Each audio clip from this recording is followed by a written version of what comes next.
islaamnimadayda gaasira oo nin muslima maahi haddaan aqbalo in isbaara la dhigto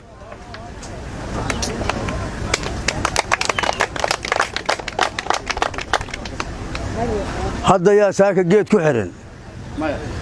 ama isbaara jirtaa nin baa xiran saaka naloo daayay arrimaa la leeyahay yaynaan isugu imaan ninkaan dariiqa isku helno yaynaan isugu iman eeg shabaab adduunkan noogu garaabaya oo gacanna siinaya oo dawladda Soomaaliya noogu garaabaysa oo gacanna siinaysa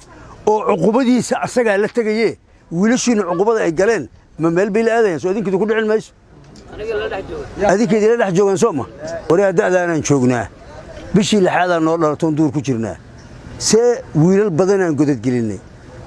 kuwa badan wada dhutiyo dariiqa maraya oo lixaadadoodii ku waay kuwa guryahoodii ka maqan oo aakhire jira oo uga maqan in dadkani gabdhahu inay si fiican u laafiyoodaan yaa laafiyo qumana bidixda inay laafiyoodaan gabdhuhu ayaa wiilal guryahoodii uga maqan yihiin Sooma waxaan hadalkayga ku soo xirayaa odayaashu aad ay u mahadsan yihiin qofku wuxuu jiri karaa mujtamaca markuu qayb haysto saaka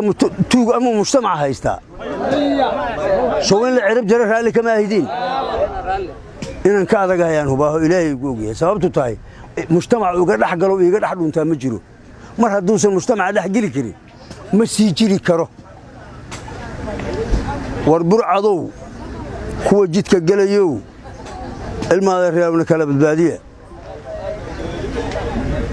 soo gala ciidamada ilaahay u tooba keena xoolihiina ilaashada furmaha nala taga cadowga wax ka dila taasaa idiina taariikh dhaanta idiina nolol dhaantee haddaad diidaan haddaan guryihiinnu idi tabin oo meelad ku dambayseen aan la weyn waxa aan ka shaqaynayaa baadil ahaa odayaasha iyo culimada iyo dhalinyarada iyo gabdhaha dhammaantood waa mahadsan yihiin waryaaya balligaanoo biyo ku jiraan goormaa inigu dambaysay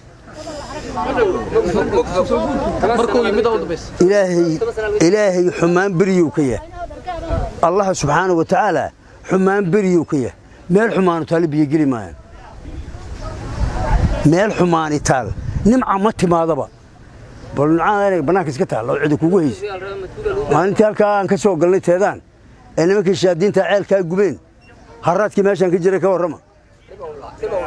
soo wax ilaahay lagu mahadiyaa saaka ma muuqdaan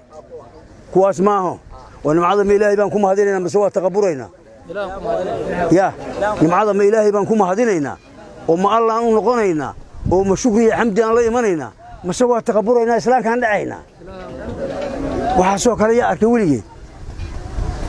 horta ma aqbali doono aadaan u mahadsantihiin waxaanan hubaa inay dhamaadeenba waqtigoodu xumaan oo dhan waqtigeedii dhamaadaba ilaahay idankiisa